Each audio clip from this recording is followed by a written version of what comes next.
He titulado la charla La Santa Misa, centro y raíz de la vida cristiana. Así lo recordó prácticamente con estas mismas palabras el Concilio Vaticano, en diversos documentos, también en el de los presbíteros, el de los sacerdotes. Y para mí es una frase muy querida, primero por ser una frase, repito, de un magisterio tan importante como es el Concilio Vaticano II, pero también porque la utilizaba con mucha frecuencia San José María, el fundador del Opus Dei. Y porque en la medida en que nosotros vivamos bien la Santa Misa, de ahí se derivan muchísimos frutos para nuestra vida sacerdotal y también para la propia vida del cristiano.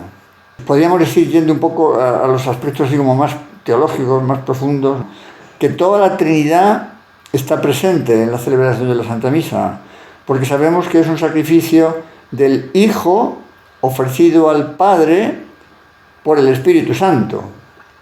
Sabemos que es la renovación incruenta del sacrificio de la cruz.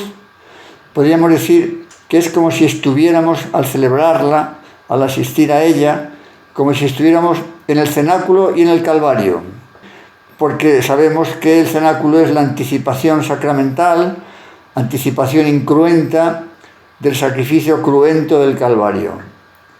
Por eso sabemos que la Eucaristía y la cruz no se pueden separar. La primera misa, por así decir, culmina en el Calvario. Y por eso participar de la Eucaristía, de la comunión, participar en la Eucaristía, debe ser estar dispuestos a participar también de la cruz. Claro, son cosas profundas, conocidas, pero que quizá a veces pues no las pensamos mucho y que deberían de comprometer a fondo nuestra vida, tanto el sacerdote que celebra como, por supuesto, el laico, el fiel, el seglar que asiste a ella. Decía San José María que la corriente trinitaria de amor por los hombres se perpetúa en la Eucaristía. Por eso es eso, como la donación de la Trinidad misma a la Iglesia. Por esa razón podemos decir también que de la Eucaristía nacen para la Iglesia y para la humanidad todas las gracias. Es una frase muy fuerte. Todas las gracias nacen de la Eucaristía. Por eso tiene un valor infinito que eterniza en nosotros la redención. Y por eso el deseo de corresponder a ese amor trinitario de Dios por nosotros nos exige una entrega grande de nuestro cuerpo y de nuestra alma. Exige que nos entreguemos por Él, como Él se entrega, cada uno en nuestro sitio, en nuestras circunstancias, en el lugar en el que Dios nos ha llamado, a cada uno de nosotros. En definitiva, nos decía el Papa Francisco, en aquellas catequesis del año 17 y 18 sobre la Eucaristía, que la misa es el memorial del misterio pascual de Cristo, que nos convierte en partícipes de su victoria sobre el pecado y sobre la muerte, y que da significado pleno a nuestra vida. Significado pleno a nuestra vida. Es un rayo de sol, decía también de una manera poética, pero no solamente poética. La Eucaristía, un rayo de sol, de ese sol sin ocaso que es Jesús resucitado. Y por eso participar en la misa, no solo asistir los fieles, ¿no?, sino participar en la misa, en particular el domingo, significa entrar en la victoria del resucitado, ser iluminados por su luz, calentados por su calor. Bueno, son, como vemos, frases que hemos leído seguramente, hemos meditado, y que viene bien recordarlas en esta noche. También podríamos decir que la misa es la primera y principal catequesis. La primera y principal catequesis en la que los niños, los adolescentes y todavía los mayores pueden y deben aprender tantas cosas. También por eso, la primera y la principal ocupación del sacerdote, por supuesto. Como hemos dicho en el título, el centro y la raíz de toda la vida del presbítero. Un sacerdote que vive a fondo la Santa Misa, adorando, expiando, impetrando, dando gracias, identificándose con Cristo, y que a la vez enseña a los demás a hacer del sacrificio del altar el centro de la vida del cristiano, un sacerdote que vive así, pues realmente está demostrando la grandeza de su vocación. Entonces, es importante que los sacerdotes pensemos en cómo celebramos y los fieles que asisten, cómo la viven, cómo participan. Creo que podemos decir que lo segundo, cómo vivan, cómo participen los fieles, en parte, depende de cómo la vivamos nosotros, los sacerdotes, al celebrarla, ¿no? Decía el Papa Francisco, la misa es oración, es más, es la oración por excelencia, la más alta, la más sublime. Es el encuentro de amor con Dios mediante su palabra y el cuerpo y la sangre de Jesús. El encuentro con el Señor. Bueno, si nosotros, los sacerdotes digo, y también los laicos, cuando vamos a la Santa Misa, vamos con esta actitud de ese encuentro con el Señor, de estar como en el Calvario, como en el cenáculo, o también poder así decir, cuando salimos de la sacristía, camino del altar, tener, como han dicho tantos libros piadosos, ¿no? Pensar, representarnos a Jesús con la cruz, camino del Calvario, el sacerdote, camino del altar, es eso, ¿no? Cristo con la cruz, camino del Calvario. Qué reverencia, qué actitud de adoración nos debe dar este recuerdo, que es bastante cierto, por otra parte, que tiene que ser así.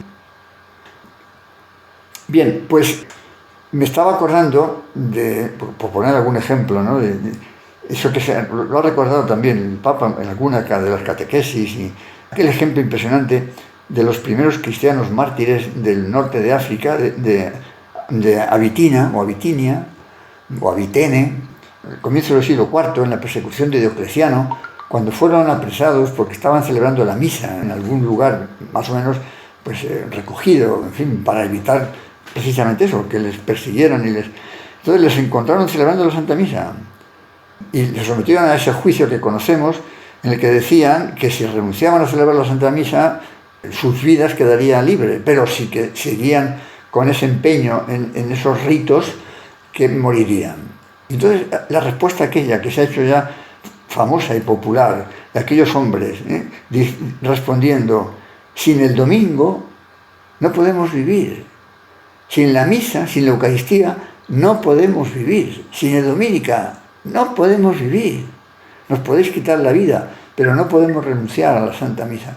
Claro, esto lo pensamos hoy, ahora, en nuestro ambiente, en nuestras ciudades, en fin, esa indiferencia, por ignorancia, por falta de esa indiferencia de tanta gente hacia el domingo, mientras que aquellos primeros hermanos nuestros, dispuestos a dar la vida, porque no podían renunciar al domingo.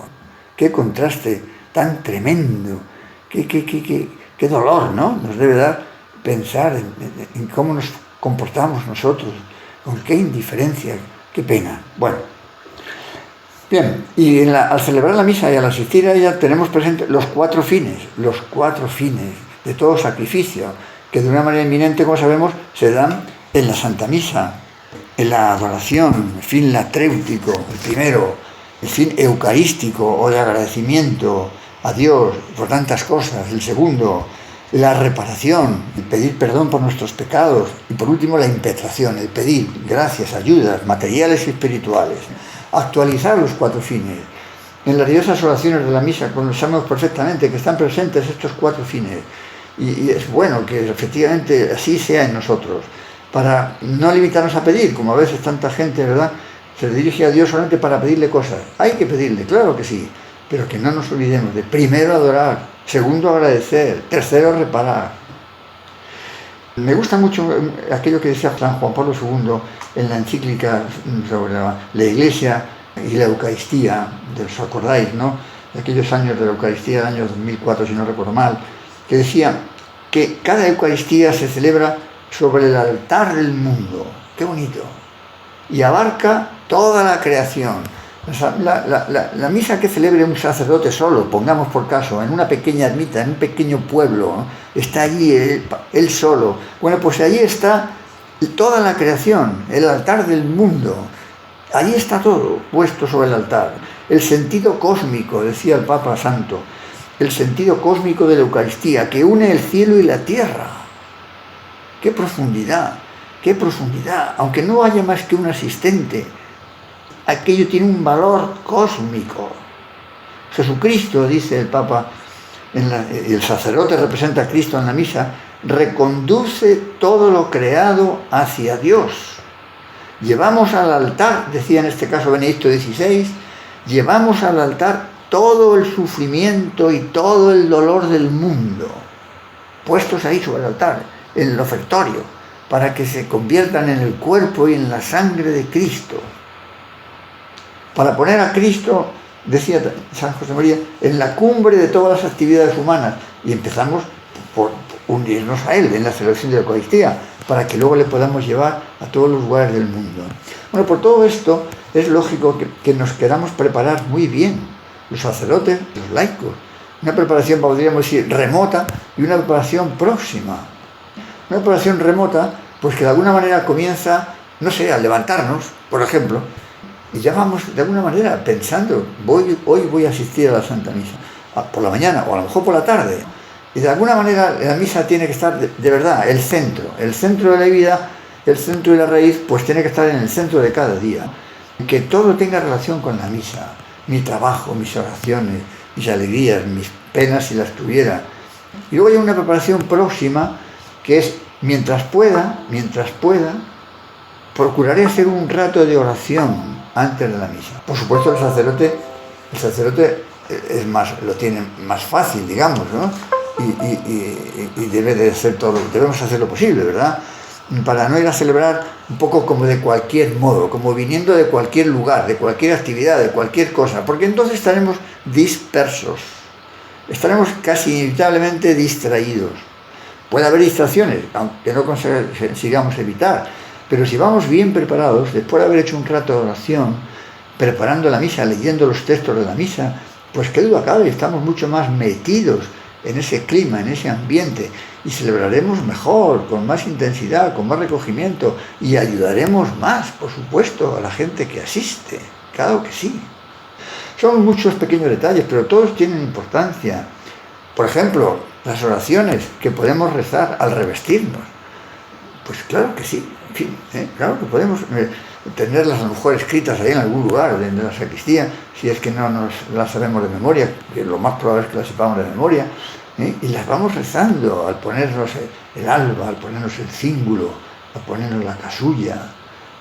Pues son oraciones que tienen siglos de vida y que han rezado miles de sacerdotes piadosos. Nos viene muy bien no olvidarlas, ¿no?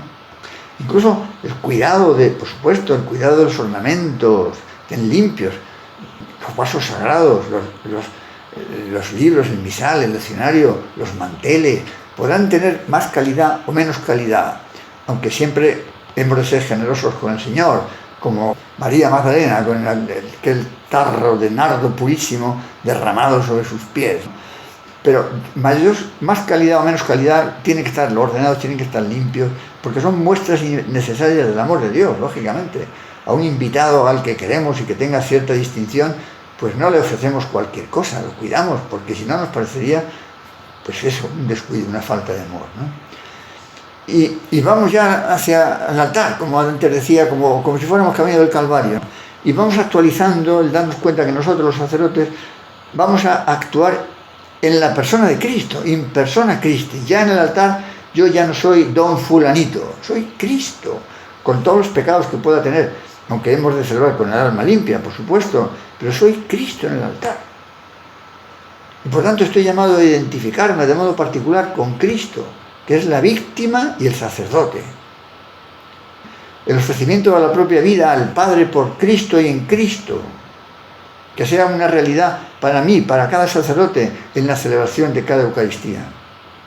Decía San José María, yo pido a Dios nuestro Señor que nos dé a todos los sacerdotes la gracia de realizar santamente las cosas santas, santa sante tractanda, de reflejar también en nuestra vida las maravillas, las grandezas del Señor.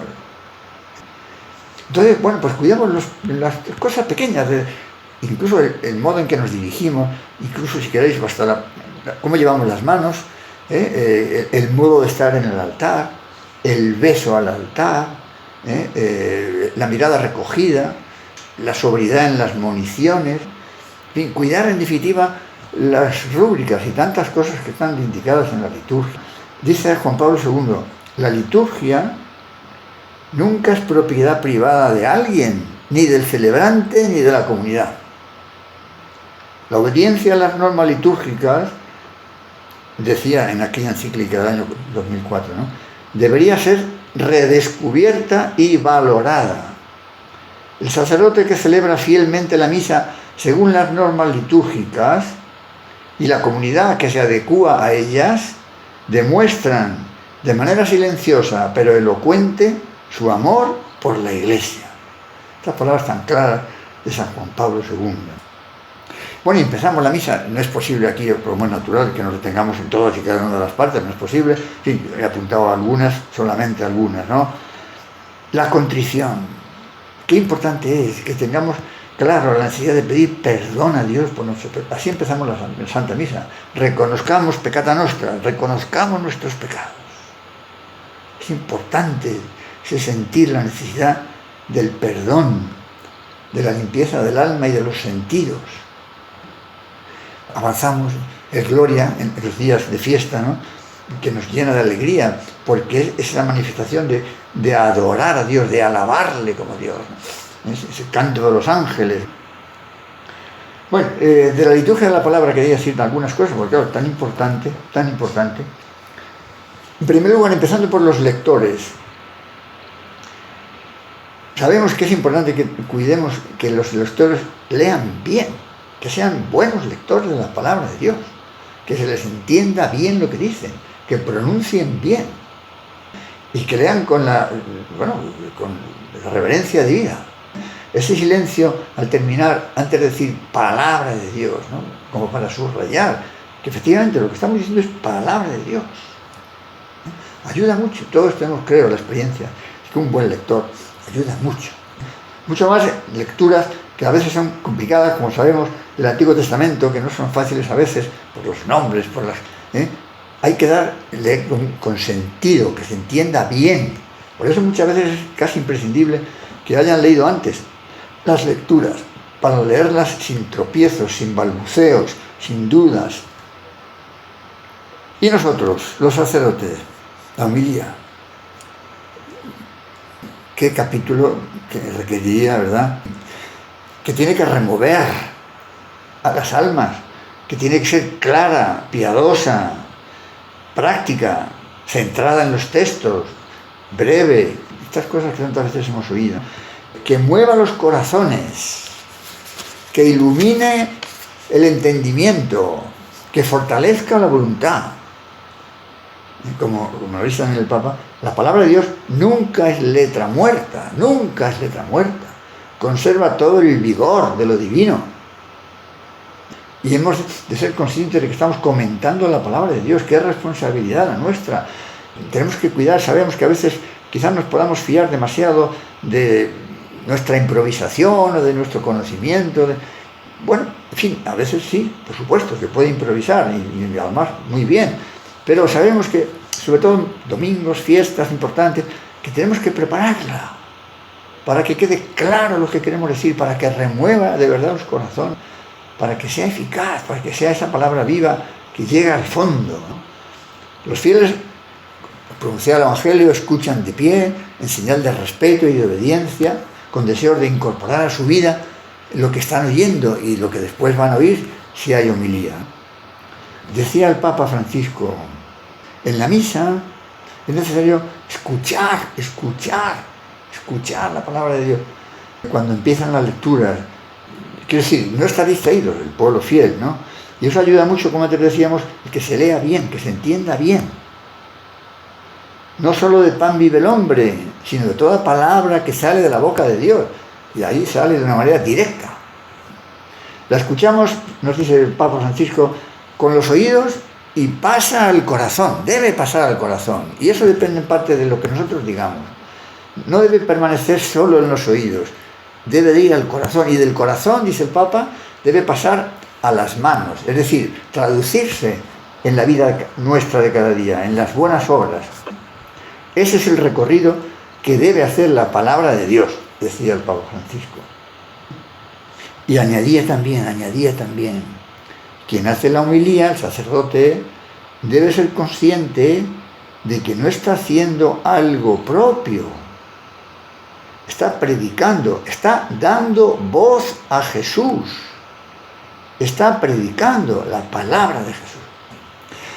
Bueno, las ofrendas, me quería detener también un poco en las ofrendas, porque es otro momento importante. El pan y el vino, vuelve también al Papa, el pan y el vino llevados al altar que representan a toda la creación, el trabajo de los hombres, el pan y el vino. Para ser la creación representada en esas ofrendas de pan y vino, para ser transformada en el cuerpo y en la sangre de Cristo y presentada al Dios Padre. Ahí, en el pan y el vino, deben estar representados nuestra existencia entera, tanto la del sacerdote como la de los fieles, que ponen en la patena con el sacerdote su trabajo, su descanso, sus penas, sus alegrías, sus oraciones, su salud, su enfermedad, para que todo eso se haga una sola cosa con Cristo. Así, participar en la misa da relieve sobrenatural a todas nuestras tareas, da un alcance eterno a nuestros pobres corazones, podríamos decir. Nuestras acciones adquieren un valor corredentor. Concretamente el Papa Francisco nos dice, en el pan y en el vino le presentamos la ofrenda de nuestra vida, para que sea transformada por el Espíritu Santo en el sacrificio de Cristo. Es esa gota de agua que el sacerdote añade al vino, es las ofrendas de los fieles, la vida de los fieles, la vida de nosotros, que no es nada esa gota de agua, pero se va a transformar en la sangre de Cristo. Nuestra vida no es nada, pero se va a transformar en el cuerpo de Cristo. Entonces, qué importancia, qué sentido más profundo de participar en la Santa Misa, no solo asistir. Todas sus obras, dice la Lumen Gentium, las obras de los cristianos, todas sus obras, sus oraciones e iniciativas apostólicas, la vida conyugal y familiar, el cotidiano trabajo, el descanso del alma y del cuerpo, si son hechos en el espíritu, incluso las mismas pruebas de la vida, si se llevan pacientemente, se convierten en sacrificios espirituales, aceptables a Dios por Jesucristo, que en la celebración de la Eucaristía se ofrecen piadosamente al Padre. Qué bonito y qué profundo este texto del concilio. Por eso, San José María utilizaba una expresión que creo, después de todo lo que estamos diciendo, creo que se entiende. Él hablaba a los fieles, a los laicos. Decía, el fiel cristiano, por su alma sacerdotal, por su unión con Jesucristo, por su vida de gracia, celebra su misa, decía, que dura 24 horas. Si todo el día, de alguna manera, se convierte como en una misa, se une a la misa. Se actualiza así el alma sacerdotal. Toda la jornada es un acto de culto, prolongación de la misa que ya hemos oído y preparación de la siguiente. Un acto de culto que se va desbordando en jaculatorias, en visitas al Santísimo, en ofrecimiento del trabajo profesional. ¡Qué riqueza, qué profundidad! Que a veces a lo mejor no hemos pensado en ello, ¿no? Bueno, y ya dentro de la liturgia de la palabra, no probablemente la palabra, pero en fin, de alguna manera formando parte, los cantos, pues que hagamos todo lo posible dentro de lo que verdaderamente se pueda, ¿verdad? Para que los cantos también sean adecuados, piadosos, que ayuden a rezar, y si es posible, en lo posible, que estén bien cantados, ¿verdad? Y ojalá en todas las iglesias pudiera haber un órgano. Qué maravilla que pudiera haber en todas un órgano, bien tocado, como ayuda, ¿verdad? Y entramos ya en la plegaria eucarística, las diversas plegarias eucarísticas, que, en fin, no podemos, son tantísimos detalles que es imposible, pero bueno, yo quería 2 o 3 detalles también. Primero, la invocación al Espíritu Santo, la epíclesis, ¿no? Preconsecratoria y luego postconsecratoria, varía un poco según las anáforas que utilicemos, ¿no? Pero en definitiva, la invocación, tener presente la invocación al Espíritu Santo para la transformación del pan y del vino en el cuerpo y en la sangre de Cristo. Eso que decíamos O sea, el Hijo que se ofrece al Padre por el Espíritu Santo, obra de la Trinidad presente en la Santa Misa, ¿no? Creo que es un momento muy bueno, ¿no?, para actualizar, como digo, esa presencia necesaria del Espíritu Santo. Y llegamos a la consagración. Llegamos a la consagración. Nos podemos acordar de aquello que dice San Juan en la Última Cena, esa frase en latín que tiene una fuerza especial: desiderio desideravi manducare pasca vobiscum. He deseado ardientemente celebrar esta Pascua con vosotros antes de padecer. ¿Cuáles son los sentimientos nuestros del sacerdote y análogamente de los fieles, verdad?, en esos momentos centrales de la Santa Misa? En los momentos en los que podríamos decir: Cristo va a bajar al altar. Bienvenido al altar, podemos decirle al Señor después de la consagración, ¿no? Los mismos sentimientos, debemos tener los mismos sentimientos que Cristo en la Última Cena. Don Álvaro del Portillo, el beato Álvaro, decía, cuando celebramos, y en la consagración en particular, decía: deberían pararse los relojes, porque estamos como fuera del tiempo. En fin, modo de hablar, ya se entiende, ¿no? La misa no debe durar más de lo que debe durar. Y aún así, celebrándola con gran piedad, con gran recogimiento, pero se entiende lo que quiere decir, ¿no? Deberían pararse los relojes. No se trata, ¿no?, en fin, no sé, pedido del Padre Pío, una misa que duraba 2 horas, ¿no? Otros santos han hecho algo semejante, de una manera natural, espontánea, no con artificiosidad, sino como algo que les haría el corazón, en fin, pero lógicamente en atención a los fieles, pues claro, eso no se puede hacer así, ¿verdad? Bueno, pues en el momento de la consagración, mientras elevamos el pan y el vino, bueno, cuidando lo que está indicado en la liturgia, no añadiendo absolutamente nada que no esté indicado en la liturgia, pero con el corazón, pues qué duda cabe, mientras elevamos el cáliz, mientras elevamos la Sagrada Forma, pues podemos hacer actos de fe, actos de amor. Te adoro te devote, lates reitas, o aumentame la fe, audagleno de finem, spem, caritatem. Claro que sí, con el corazón. Nada lo impide, ¿no? Esa genuflexión que hacemos, pues hacerla bien. No es que haya que detenerse ahí, pero hacerla bien. Que no sea, no sé, una cosa un poco precipitada, digamos. En fin, algún detalle quería sobre esto. También quería otro pequeño detalle, ¿no?, de la presencia de la Virgen en la Santa Misa. Recordaréis seguramente que Juan Pablo II, en alguno de los documentos, no estoy ahora mismo seguro si es, desde luego en esta que estoy citando, de la Eucaristía en la Iglesia, habla mucho de la Virgen, mujer eucarística, mucho, en los últimos números 54 y otros. María como el primer tabernáculo, muy bonito esto. Como decía también Sor Lucia, el primer sagrario, el primer tabernáculo, da igual, ¿no? Decía también Sor Lucía, la primera custodia que llevó al Hijo de Dios en sus brazos. Decía también, el primer sacerdote, en el sentido que presentó al niño en el templo. Bueno, pues el primer tabernáculo, ¿no? Y la Virgen, con toda su vida, y no solo junto al Calvario, dice el Papa Juan Pablo II, hizo suya la dimensión sacrificial de la Eucaristía. No solo junto al Calvario. Aquí podríamos comentar algo de San José, pero bueno, no nos vamos a alargar, ¿no? En este año que hemos celebrado de San José, tantos detalles unidos a los de la Santísima Virgen, ¿verdad? Bueno, y otro detalle muy interesante, ¿no? La sangre de Cristo, vino convertido en sangre.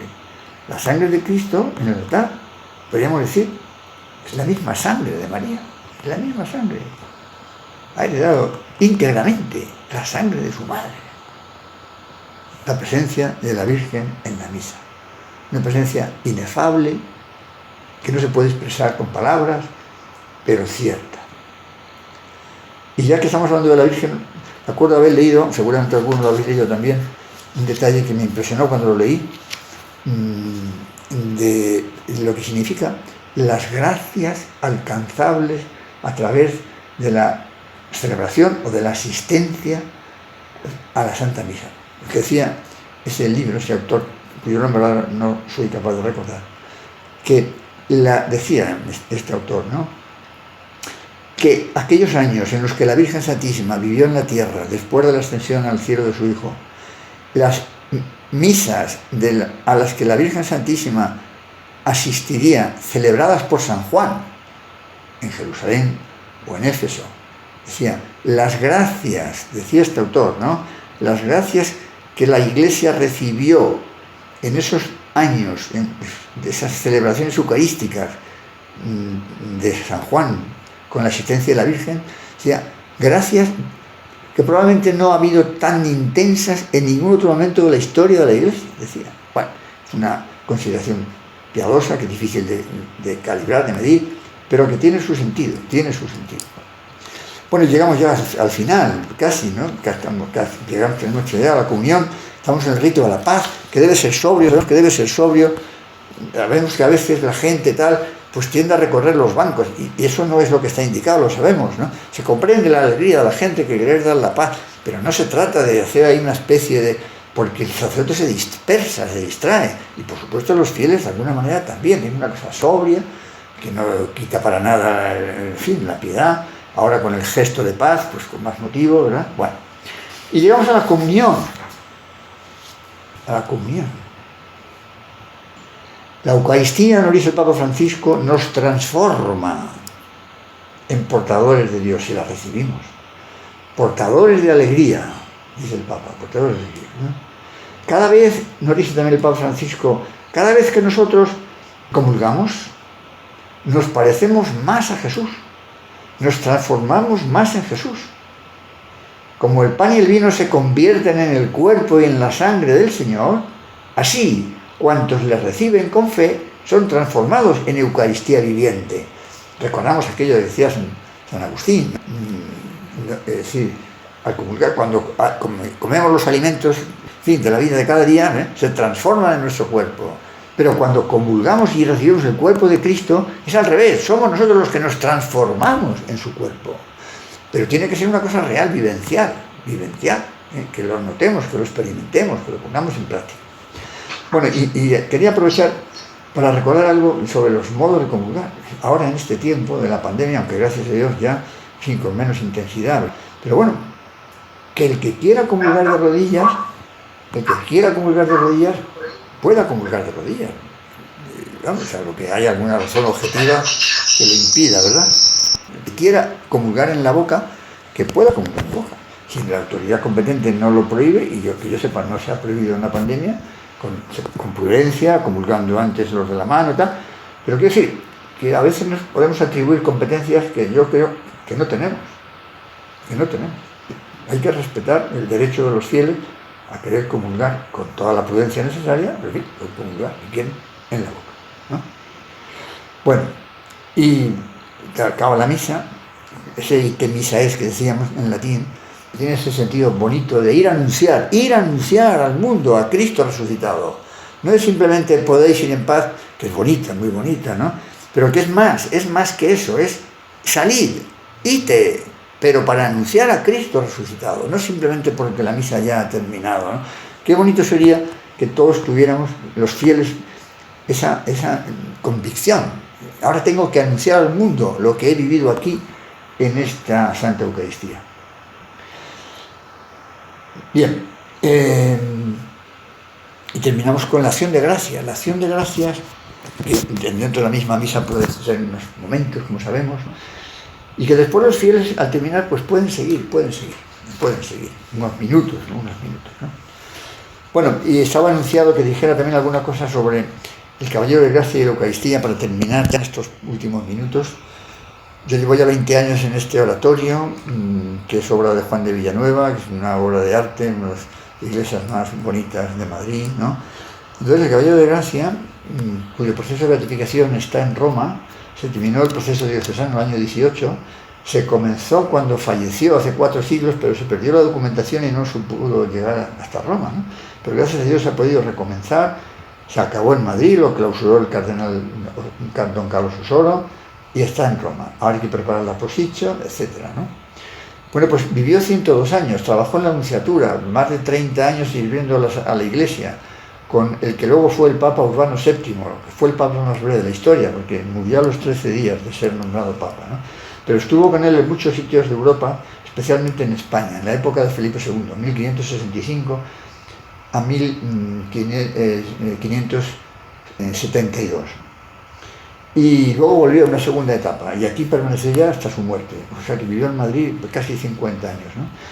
Pues estuvo celebrando la Santa Misa casi hasta el último día de su vida, con los 102 años, y por supuesto estuvo confesando también, y cuidó mucho la liturgia e influyó en el ambiente eucarístico de Madrid, cuidó la dignidad del culto, sirviéndose, por supuesto, de cuidar muy bien, es decir, como antes decía, la limpieza, los ornamentos, los vasos sagrados, la música, los cantos, los buenos predicadores, las horas de adoración. Puso en marcha lo que ahora es la Asociación Eucarística, entonces se llamó Congregación de los Esclavos del Santísimo Sacramento, para difundir la devoción a la Eucaristía.